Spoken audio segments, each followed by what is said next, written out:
Era do Áudio.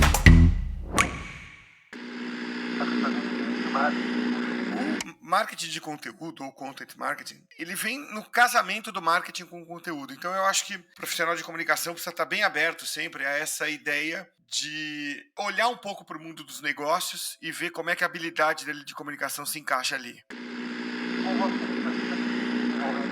É aí que eu vejo a diferença entre alguém que, como nós, procura fazer o podcast só uma ferramenta de marketing. Se amanhã o podcast entrar em desgraça, duvido que vai acontecer. Mas eu consigo atuar da mesma forma como eu atuo hoje com qualquer outra mídia. Isso faz a diferença entre uma empresa assim, de marketing, e uma produtora de podcast.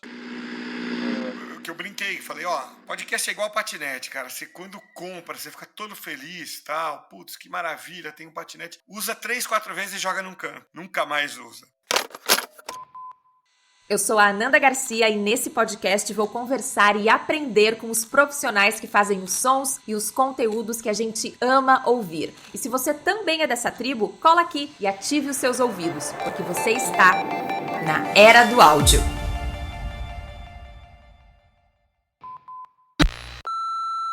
Eu tenho uma novidade, a Era do Áudio agora está no Pix. Se você se identifica com esse podcast, se acha que esse conteúdo é útil para você, faz uma doação pra gente usando a chave Pix, aeradoaudio@gmail.com. Eu vou deixar a chave Pix na descrição do episódio. Obrigada por ajudar esse podcast a crescer.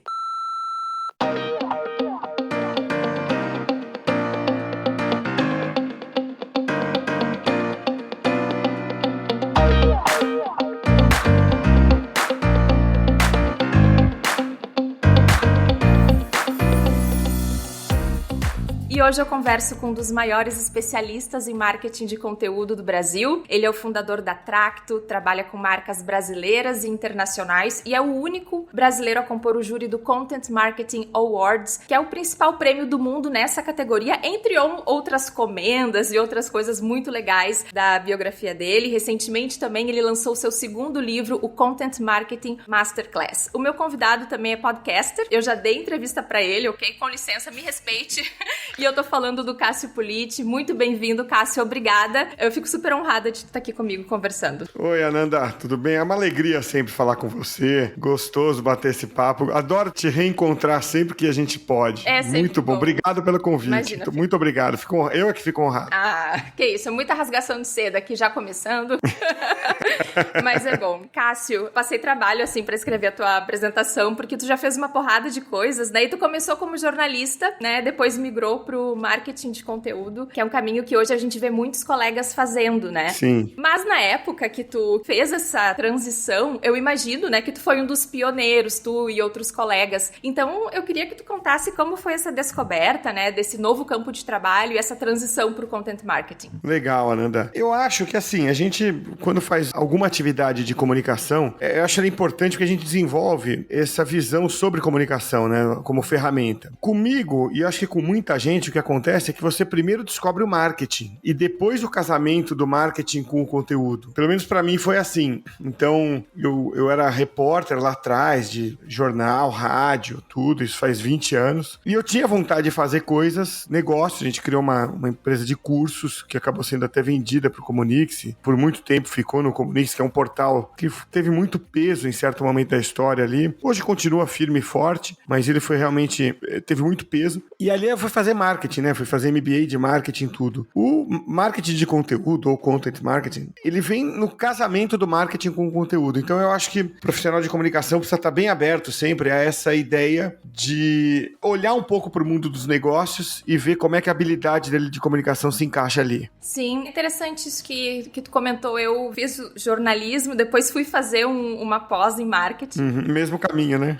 Eu tava um pouco frustrada com jornalismo. Eu pensei, eu quero explorar coisas novas, quero ver o que o marketing vai me trazer. E aí eu pensei, acendeu aquela luzinha, eu consigo trabalhar uma parte do marketing que tem a ver com conteúdo, tem uma vertente editorial, né? E eu vi, nossa, essa fusão do marketing de conteúdo me interessa. Porque afinal eu acho que as empresas podem se comportar também como a sua própria empresa de mídia, né? A sua própria criadora de conteúdo. O que tu acha sobre isso, Cássio? Eu acho que é um caminho natural, possível. Eu até sou mais comedido quando eu falo que as empresas têm que fazer isso, né? Que é uma empresa que vende, sei lá, software, de repente começa a produzir conteúdo, forma uma audiência, parte daquela audiência vira cliente. Isso é o content marketing. Mas eu não acho que toda empresa seja obrigada a fazer isso, né? Você pega alguns experts aí, brasileiros ou americanos, eles falam, não, toda empresa tem que fazer isso. Eu não acho que toda empresa tem que fazer. Eu acho que quando ela tem a cultura para fazer, ela tem uma oportunidade de fazer essa formação de audiência. Mas é bem o que você falou, Ananda. Isso consiste em você virar uma empresa de mídia, o seu marketing atuar como o de uma empresa de mídia. Porque a diferença é como o dinheiro entra, né? Pega uma empresa de mídia. O que ela faz? Ela forma público, forma uma audiência, e aí como é que ela faz dinheiro com aquilo? Ela vende publicidade, ela vende exposição para aquela audiência. Quando é uma empresa, pegando de novo o exemplo de uma empresa de software aqui,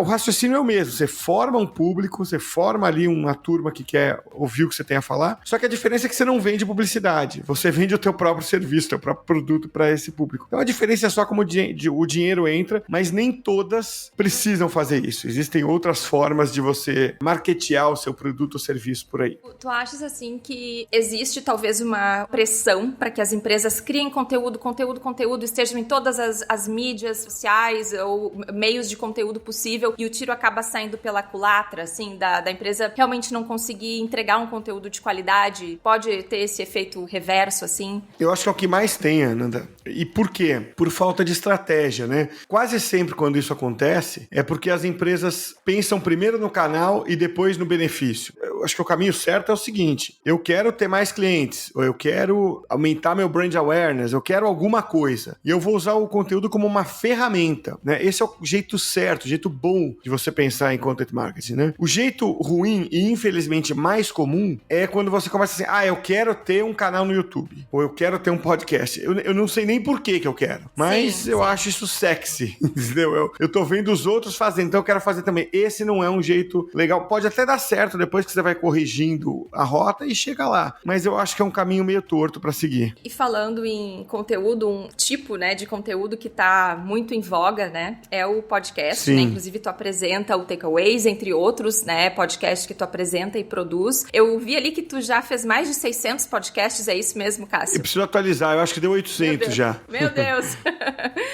E eu queria saber como é que foi esse movimento das empresas começarem a enxergar um valor no podcast, se é que elas já enxergam ou se são só algumas que enxergam. Porque, bom, a gente teve esse boom, né, em 2019 de criação de podcast no Brasil, a gente teve o evento do Spotify, parece que, cresceu, assim, né, a produção muito fortemente. E eu queria entender se os clientes, né, ou as empresas passaram a te procurar nesse período, ou se foi mais um movimento teu, né, e da Tracto, de educar essas pessoas, né, e mostrar para elas o que existe podcast. Como foi esse movimento? Eu acho que é um pouco dos dois. Quem tá entendendo ou percebendo o podcast como uma opção agora não é a empresa em si, é o Brasil inteiro, né? Então isso, ou o mundo talvez, a gente sabe que o podcast surgiu aí como uma grande opção, embora ele esteja já há quase 20 anos por aí, né? Agora teve uma percepção porque plataformas como o Spotify passaram a dar muita importância para ele e fomentar o podcast como uma alternativa. O Spotify fez isso mais por uma questão de sobrevivência dele próprio, mas isso é uma outra história. A Globo também aqui difundiu muito a ideia de podcast de 2019 para cá, colocando podcast no noticiário, nas novelas, tudo. Os próprios celulares, né, os smartphones, ficaram muito mais amigáveis para ouvir podcast. Você tem AirPod hoje e outros tipos de fones sem fio que te permitem ouvir podcast, ouvir áudio de um jeito muito mais fácil. Então, acho que essa combinação de fatores fez o podcast nascer de verdade, né, como uma mídia popular. Ao mesmo tempo, é o segundo ponto que você falou, né? As empresas querem tirar proveito disso, sim. Elas não sabem ainda como. E geralmente, quando você não sabe como, você vai no raciocínio mais trivial, que nem sempre é o correto. Então, você vê podcasts famosos, como o Flow, por exemplo, que tá bombando, e a empresa às vezes pensa, eu quero ser um Flow. É muito difícil você ser um Flow.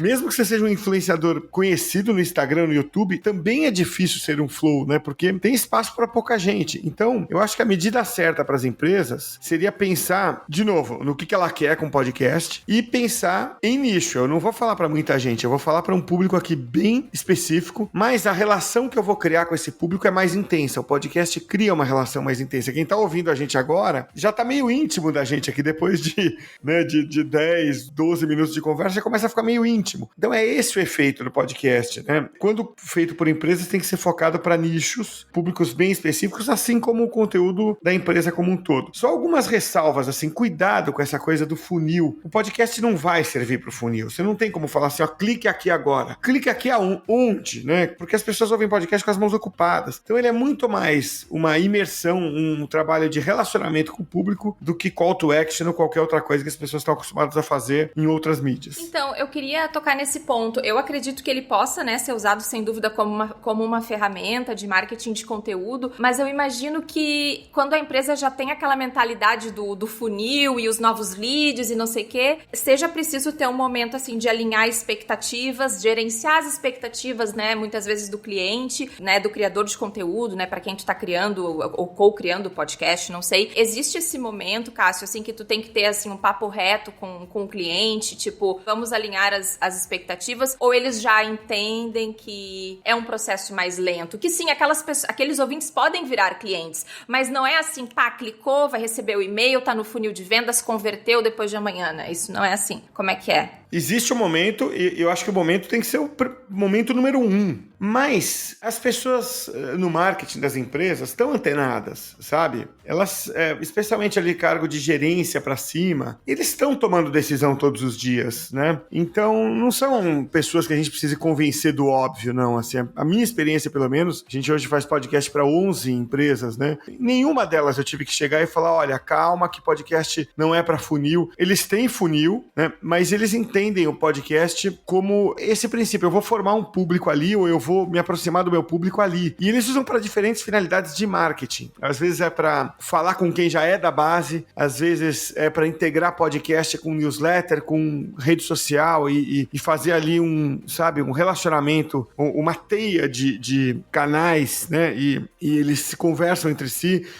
É muito usado para você gerar conteúdo para outras mídias, né? Por exemplo, você tem uma conversa como a gente está tendo aqui agora. Você traz um gestor de uma empresa do seu segmento. Você pode fazer blog post a partir dali, você pode fazer cortezinhos dessa entrevista, colocar ali uma animação com aquelas ondinhas sonoras aparecendo e colocar no Instagram. Você pode fazer até no conjunto desses podcasts, você pode fazer um livro. Então, mas eu acho que, assim, respondendo especificamente o que você perguntou, eu acho que tem um trabalho de alinhamento da expectativa, mas não é um esforço muito grande de educar, não. Acho que as pessoas estão espertas em marketing já. Que bom, eu fico feliz, fico otimista, assim, com esse feedback, porque... Agora, só um detalhe, eu tô falando de empresa grande, tá? Sim, Middle não, deu pra marketing perceber que tem um e departamento enterprise. de marketing. Isso aí. Às vezes, talvez, quem tá ouvindo a gente tenha uma experiência com uma empresa pequenininha, sabe? Começando a vida ali de marketing, então talvez a percepção seja diferente. De repente é interessante pensar assim, quem que vai ser o teu contato dentro do cliente? Vai ser um outro gerente de marketing ou vai ser o proprietário que de repente não tem um background em marketing, ele só quer vender, né? Eu acho que analisar quem vai ser teu contato ali dentro é importante para saber o approach também, de repente Você acaba sendo marketing, todos os meus clientes a gente fala com marketing, a gente atua com marketing, atua um pouco com comercial também, porque a gente quer trazer oportunidades a partir você forma um público segmentado, poxa, você cria oportunidades ali e elas vêm muito naturalmente. E aí tem um ponto importante. Eu acho que o podcast, nesse aspecto, ele deve sempre ser complementar. Ele não deve ser a atividade principal de marketing, de comunicação de uma empresa, porque você não tem muito controle desse resultado. Tem hora que 2, 3 pessoas vêm até a empresa num curto espaço de tempo e aí fica meses sem aparecer nada. Acontece muito do seguinte, o comercial vai numa empresa, ponto ali de contato dele, no processo de compra, um dos papéis de compra, alguém que exerce um desses papéis, ouve o podcast. Então, quando isso acontece, você fala, bom, eu já tenho uma chance enorme aqui, porque tem alguém que é fã da gente, né? O podcast gera isso. Então, eu acho importante esse ponto, ele não ser o principal canal de uma empresa.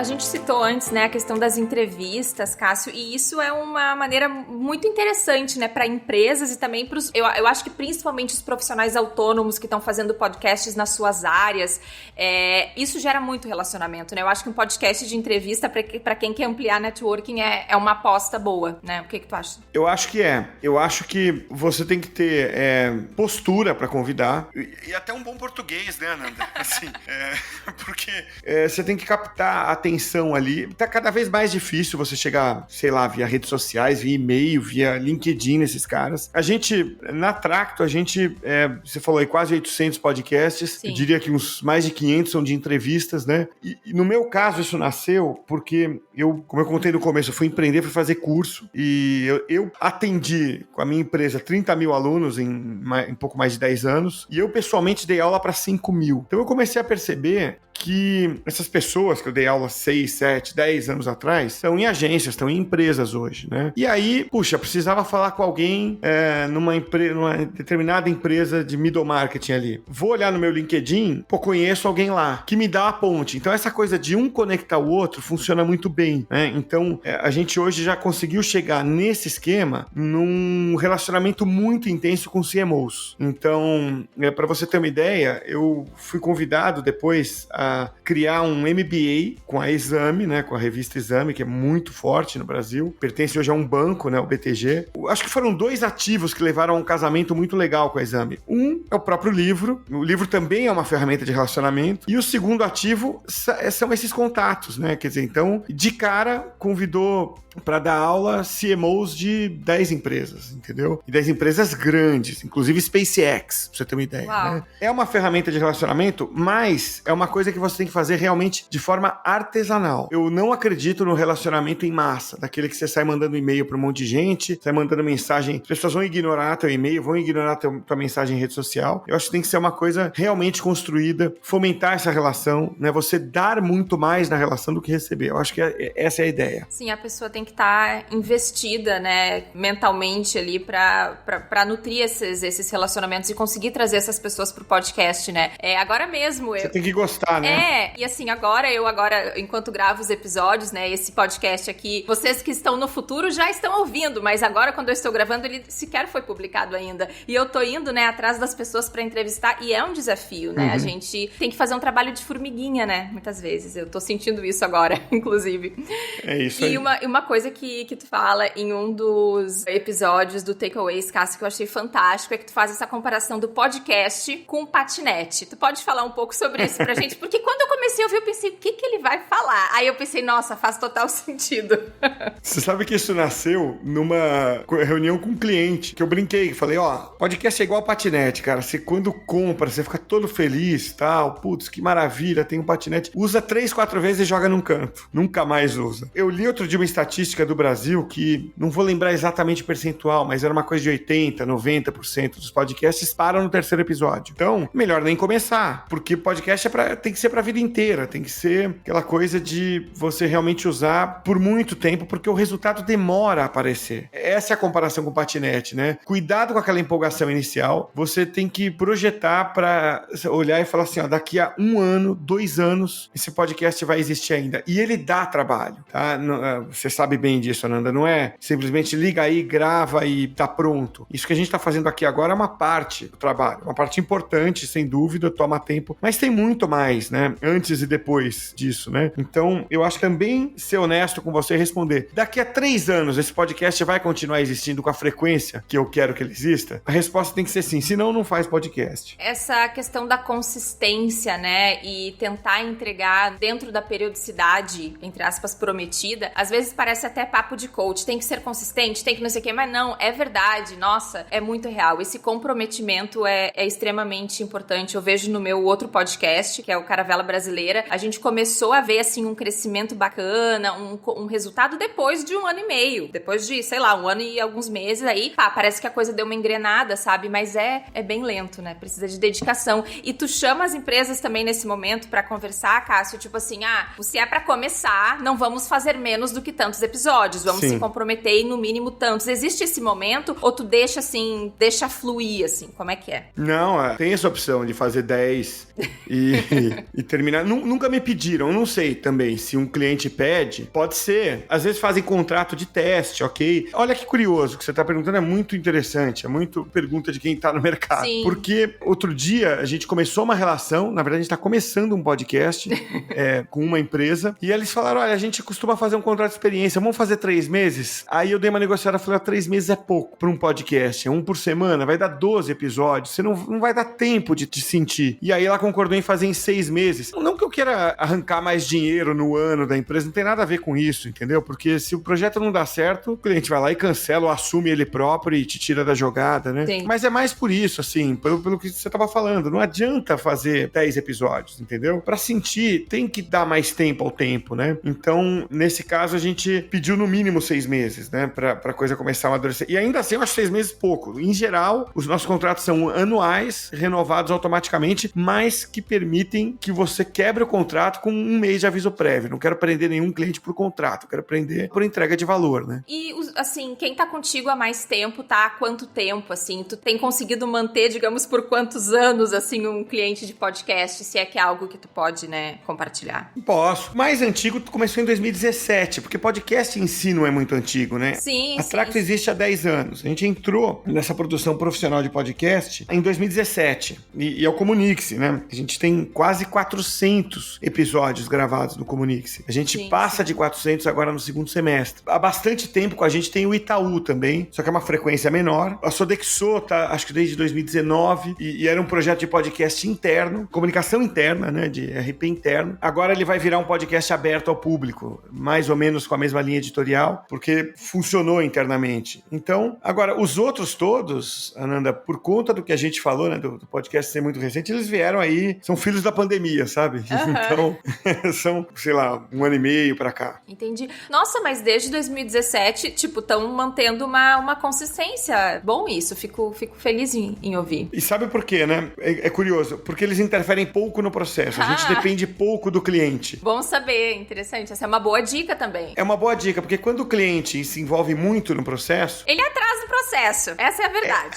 Às vezes não. Então, por exemplo, com a Mazars que a gente faz, é o contrário. Tem uma pessoa da Mazars, o Pedro Lopes, que apresenta o podcast junto comigo, e ele, putz, é nota 10. Ele é um cara que, sabe, agenda disponível, e ele melhora o podcast, é mais uma cabeça pensando, ele apresenta, vamos dizer, ele traz pra mesa o interesse da empresa, então ajuda muito. Mas em outros casos, e não é por negligência do cliente que atrasa simplesmente porque o cliente está mais preocupado com o que traz resultado mais rápido, com o dinheiro, com as metas dele, acaba deixando o podcast como a tarefa secundária, normal. Então, quanto menos você depende da agenda do cliente, mais gaveta, né, você faz com o podcast. Sim, faz sentido. E é interessante isso que tu falou, que tem podcasts, então, que são apresentados, tipo, co-apresentados entre, no caso, tu e uma pessoa da empresa. Isso é bacana também, que dentro das empresas existam pessoas que também queiram participar mais ativamente do processo. Não é todo cliente que tem, de repente, uma pessoa ali internamente que tá capacitada para apresentar, né? Mas é bacana quando isso acontece também. Geralmente quem se candidata é porque gosta da atividade, entendeu? E acaba tendo eloquência. Eu nunca tive problema. Na verdade, não vou citar aqui, obviamente, o nome, claro. Mas já aconteceu assim, de fazer um rodízio na co-apresentação, entendeu? E algumas das pessoas que fizeram esse rodízio não são muito eloquentes, mas são tecnicamente muito boas. Então elas também compensam por outro lado, porque elas têm um conhecimento que eu não tenho como apresentador. Claro. Então, tem alguns casos que o podcast é apresentado pelo cliente. A gente só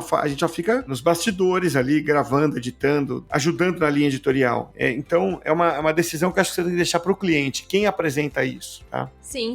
Faz sentido. Muitas vezes o cliente não vai ter, né, a eloquência, mas ele tem o conhecimento técnico, né? E daí eu acho que também vai do profissional de marketing, de conteúdo que tá ali administrando a situação, encontrar a melhor dinâmica, a melhor forma de avançar com aquele conteúdo. Exatamente. Cássio, e uma coisa, pra quem quer trabalhar na área de podcasts, até pensando pensando mais na parte de branded podcasts, né, podcasts corporativos, etc. Tu tem, assim, alguma dica? A pessoa precisa hoje, no Brasil, ser um profissional, assim, completo, que saiba fazer a locução, fazer o roteiro, editar, procurar trabalhar com trilhas, ter o conhecimento do como divulgar, fazer o marketing daquele podcast, ou tendo uma dessas skills, assim, é o suficiente? Obviamente que quanto mais ela saber, melhor. Mas como que tá, assim, o setor hoje, no teu entendimento, para quem quer entrar nessa área no Brasil? Essa é uma pergunta interessante. Eu acho que você precisa ter um conhecimento de marketing como primeiro conhecimento e depois você adquirir esse conhecimento de podcast, né?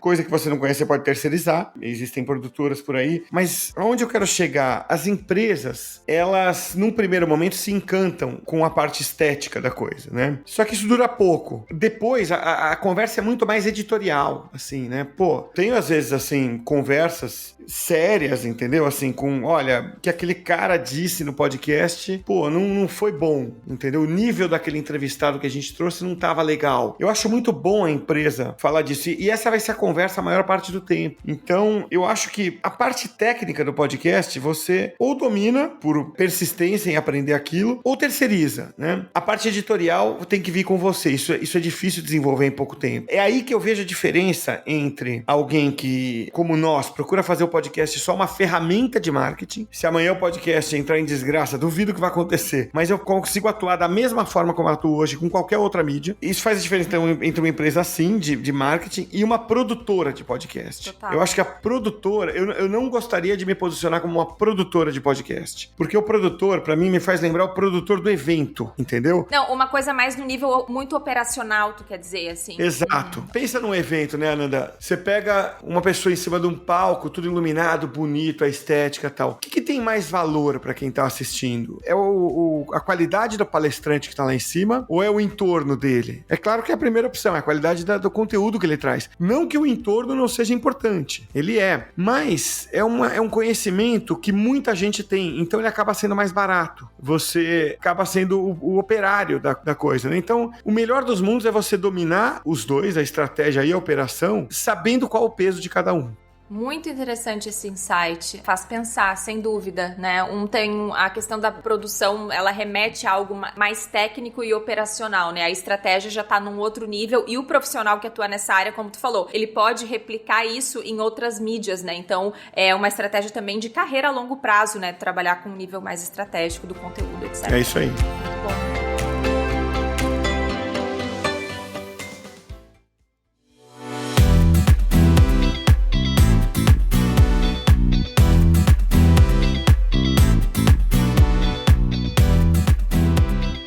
Lançou no ano passado o livro, né, o Content Marketing Masterclass. Ainda não tive a oportunidade de ler, tô aqui em Portugal, mas quando eu for ao Brasil eu gostaria muito de tê-lo em mãos. Culpa da pandemia. Pois é. Eu não consigo mandar pra Portugal.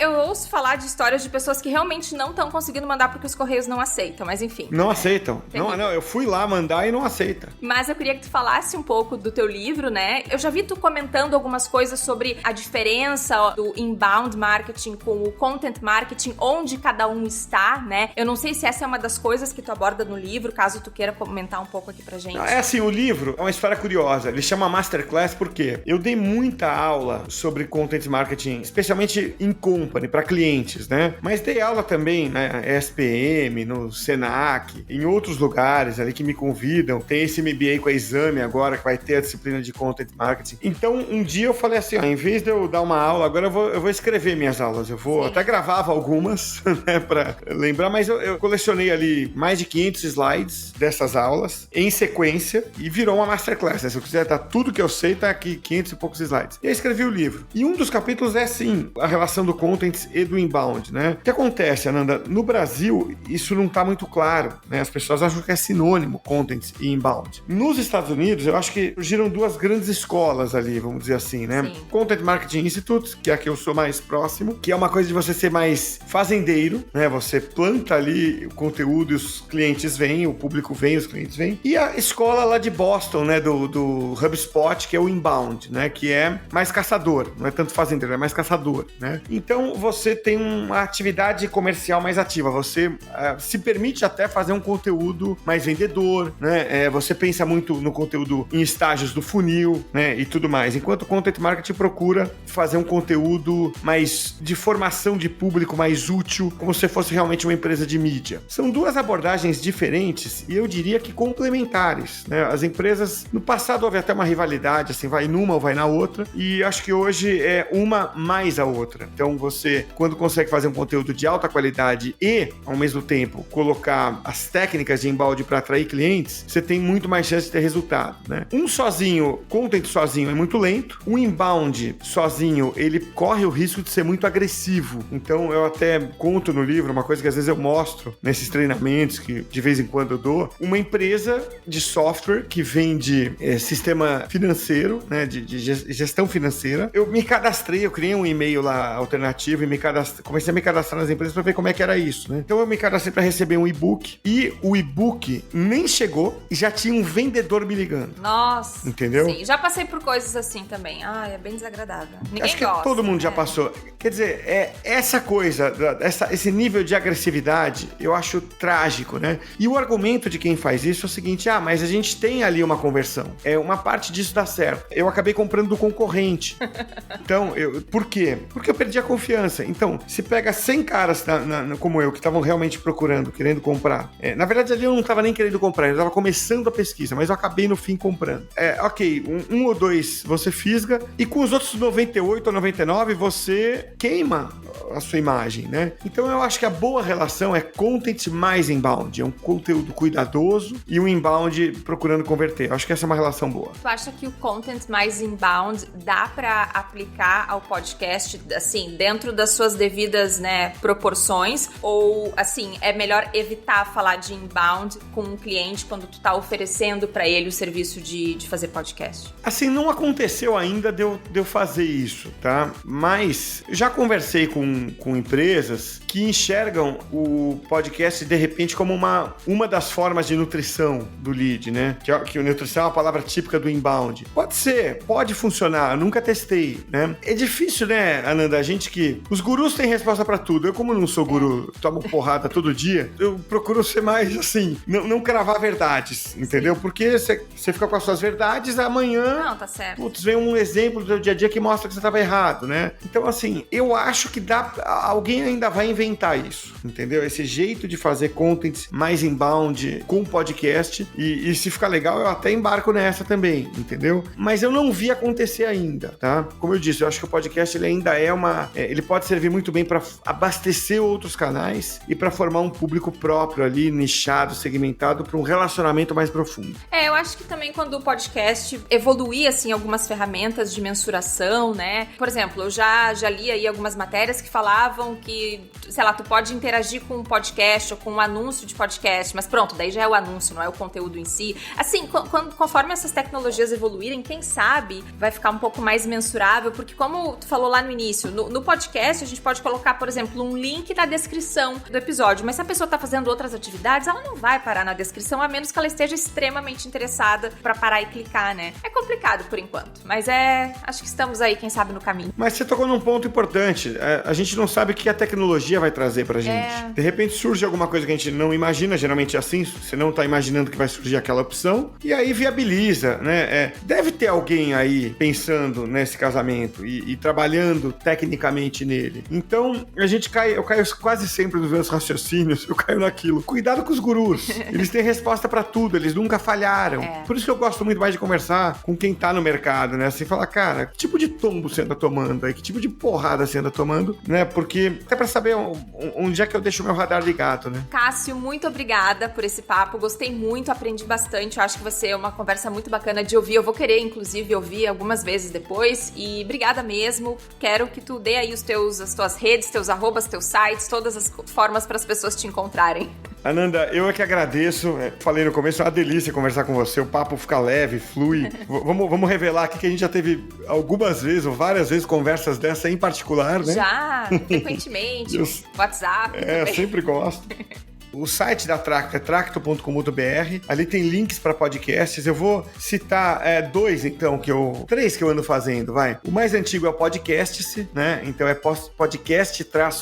Por que esse nome? Porque ele é do Comunique-se. Então é uma brincadeirinha com o nome, né? Tem um podcast Takeaways que você mencionou, eu te agradeço muito por mencionar. E se você até for em takeaways.com.br, ele vai jogar para o podcast. É um podcast de 3, 4 minutos, né? Com insights ou takeaways, né? De marketing. Então é aquele para você ouvir uma sequência, muitas vezes. Eu vejo que as pessoas dão play no primeiro e vão indo para trás, né? E tem um que a gente tá lançando, tá? Dependendo de quando for ao ar e dependendo de quando o meu for ao ar, esse episódio for ao ar e o meu podcast for ao ar, mas eu já gravei 5 episódios dele, que chama Quarto Ato. E o que é isso, né? É um podcast que a gente conta cases de marketing. O convidado conta cases de marketing. Então eu já gravei com algumas feras aí, né? Mercado Livre, SpaceX, Bradesco, Instituto Ayrton Senna. A gente começou com 7 marcas grandes, assim, mais pra começar arrepiando mesmo, sabe? E ele vai ao ar e chama Quarto Ato, porque a gente conta cada case, cada história em 4 atos. E o quarto ato são os insights, é o mais importante de todos, é o que você aprendeu com aquilo. Então depois procura aí Quarto Ato, ele provavelmente já vai estar no ar quando esse episódio estiver no ar. Se não, espera um pouquinho e procura lá. E assim, eu acho que, bom, já que a gente tá falando de podcast, dando podcast, então eu vou deixar como caminho para me encontrar os próprios podcasts ou o LinkedIn, é só procurar meu nome lá, Cássio Politi, que vai encontrar. E mais uma vez, obrigado, Ananda. É uma honra poder participar no início do teu projeto. Conta sempre comigo aí. Obrigado, Ananda. Obrigada, Cássio. Eu que agradeço. Inclusive sou ouvinte do podcast do Takeaways e recomendo para outros profissionais de marketing e comunicação. Eu acho sensacional e muito gostoso de ouvir. Obrigada, Cássio. E falamos em breve, quem sabe, em mais algum episódio. É isso aí. Tchau.